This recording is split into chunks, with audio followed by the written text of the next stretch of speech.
Halo semuanya, perkenalkan nama saya Dava Zaki Ilhami dari kelas 11 BR2. Di sini saya akan menceritakan tentang rakyat Riau angkat senjata. Simak videonya baik-baik. Di Riau pada awal abad ke-20, terjadi tindakan sewenang-wenang yang dilakukan oleh VOC.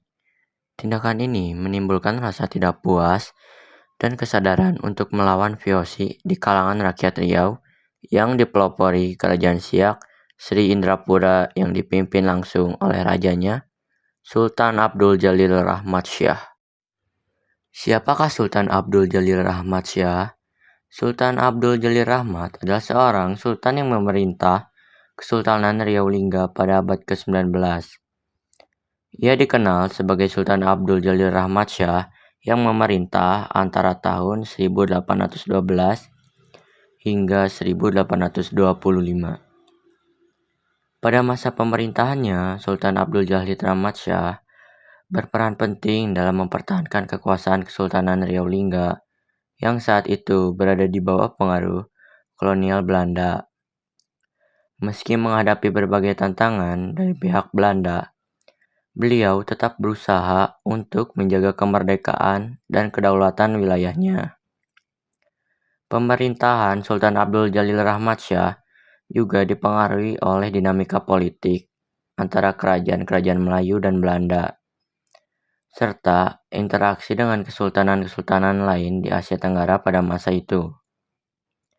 Setelah masa pemerintahannya, Kerajaan Riau Lingga terus mengalami kemerosotan dan pada tahun 1825, Belanda berhasil menguasai sebagian besar wilayah tersebut. VOC hadir di wilayah Riau pada awal abad ke-17 dengan tujuan utama menguasai perdagangan rempah-rempah dan mengendalikan jalur pelayaran di Selat Malaka yang merupakan salah satu jalur perdagangan paling sibuk pada masa itu.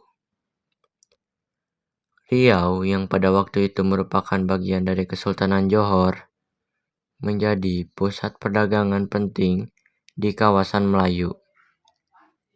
Namun dengan masuknya VOC, rakyat Riau mengalami berbagai bentuk penindasan baik secara ekonomi maupun politik.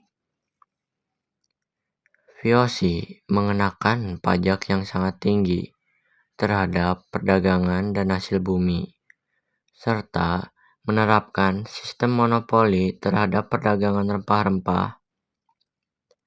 Sistem ini mengurangi kebebasan ekonomi rakyat dan mereka dipaksa untuk menjual hasil bumi hanya kepada VOC dengan harga yang sangat rendah, sementara VOC menjual kembali barang-barang tersebut ke pasar Eropa dengan harga yang sangat tinggi. Selain itu, VOC juga seringkali memaksakan kerja paksa kepada penduduk lokal untuk mendukung kegiatan ekonomi mereka, seperti di sektor pertanian dan pertambangan. Pada saat yang sama, VOC berusaha untuk memperluas kekuasaan mereka dengan mencampuri urusan politik lokal di wilayah Melayu.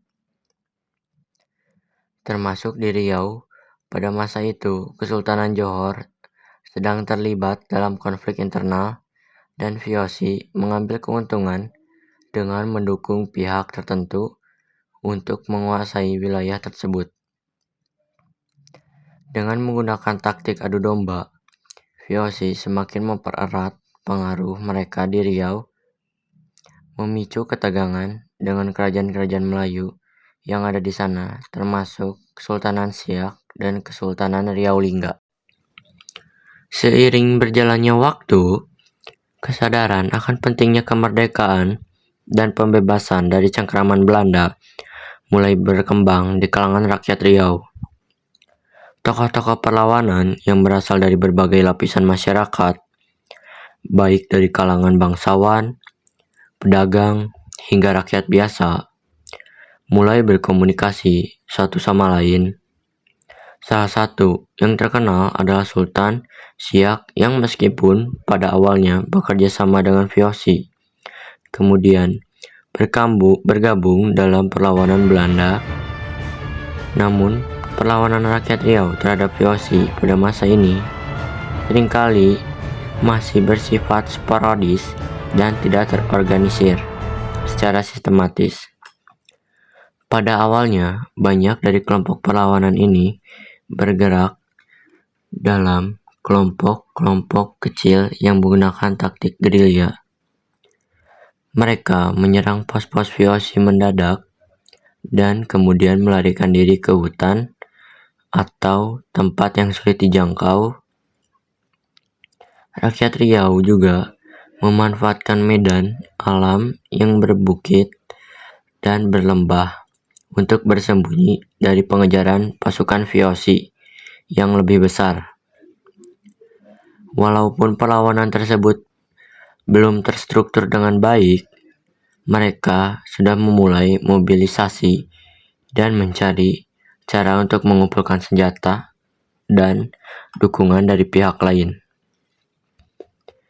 Menyadari keterbatasan kekuatan dan persenjataan, rakyat Riau mulai mengorganisasi untuk menghadapi VOC dengan lebih sistematis.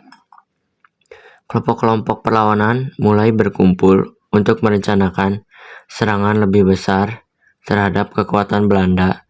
Dalam hal ini, komunikasi yang tersembunyi menjadi hal yang sangat penting untuk menyamarkan pergerakan dan meminimalkan pengaruh VOC. Beberapa pemimpin lokal yang memiliki pengaruh besar mulai bertemu secara rahasia untuk membentuk aliansi dan merencanakan langkah-langkah perlawanan yang lebih terorganisir.